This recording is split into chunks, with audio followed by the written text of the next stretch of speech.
WEHT Local Lifestyles continues. If you watch Lifestyles, often you've met local author Jean Knight-Pace, and she is here to celebrate the work of her friend, writer Laura Andrade. It's nice to meet you. Nice to meet you. Glad to have you on the show, because our writing community up here is really exciting. Yeah. It's really vibrant, so it's nice to meet a new face to me. Thank you. Tell us about your book. When I was in my 20s and a lot stupider than I am today. Can we get an amen from everybody out there who's over that 20? I let somebody talk me into trying drugs for the first time. Yes. And that was cocaine for my first time, and then it slowly started a path of destruction, slowly, but you know, it ended up in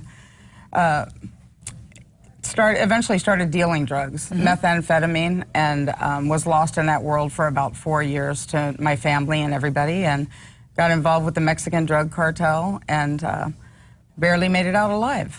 And so that's basically what my book is about, showing people what one mistake, a 4-second mistake, can do to their lives, you know, especially youth. You know, just like one tiny mistake can impact the rest of your life, you know. I mean, for years and years and decades of destruction, so. Well, what was that saving grace for you? My daughter. It was my daughter. Getting custody of my daughter back. She was lost in the foster care system, and they had threatened to put her up for adoption, and that was my rock bottom moment where I said, forget it. I got out of the dealing, got out of the drugs, got out of everything to get custody of my daughter back, because I was not going to have somebody put her up for adoption. There's like no way. It was bad enough that she was in foster care, but to have her, I couldn't even fathom the fact that she'd be gone forever. I just couldn't, you know. So that was it for me. Well, and I'm sure that even when you made that decision, there was a journey from there to wholeness. Yes, it was a long journey. Yeah. It was a long journey, and then everybody from the drug world keeps trying to suck you back in, sure. And the money, and then you got to be broke and then not high, and that was hard, you know, because you got to be off drugs, and now you're going to be broke too because you can't sell drugs. But you know, and what are you going to do, you know, with your life? You have, I mean, I was only a high school graduate, so, and I had a very injured leg at the time because I had injured it jumping out of a window, trying not to get arrested one time, and broke my leg, and it's very bad. And it was almost amputated, in fact, because of all these poor decisions I made then. So I was lucky to still have a leg at this point. And anyway. Well, yeah, and there were a lot of slow steps. Yes. Sometimes 2 steps forward, 1 step back. Right, exactly. But, I mean, that's the journey. That's that's really the hero's journey out of the cave, and then, you know, getting home with the Holy Grail is to make that journey. And in this case, you're not writing fiction. No. This is a memoir. Yeah, it is. And when I proofread it, and Jean was saying, did you proofread it yet? I'm like, no, I needed a nap from almost being killed so many times. I mean, it's exhausting. I'm like, I really lived through all of this, and now I have this wonderful, wonderful life.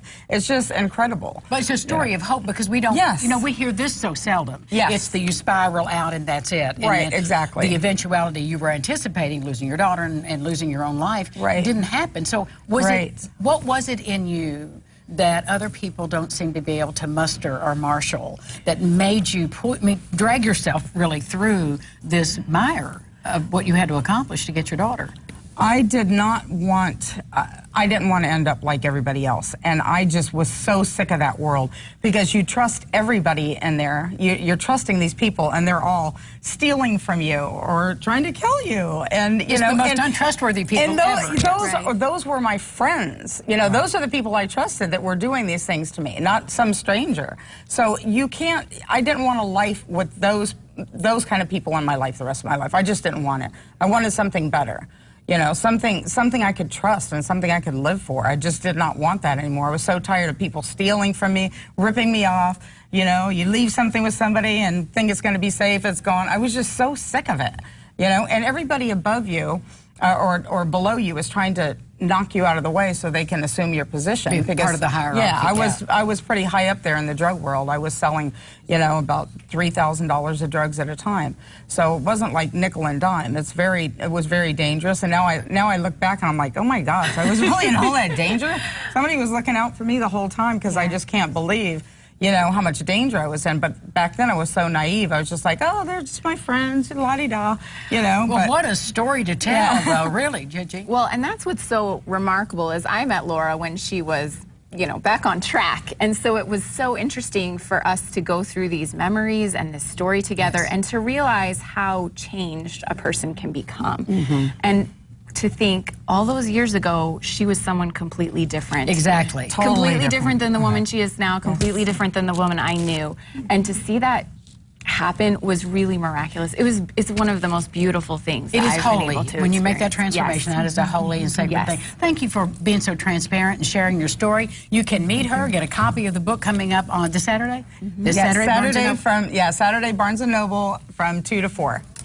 The 4 seconds. Thanks so much, 4 girls. seconds. Yes.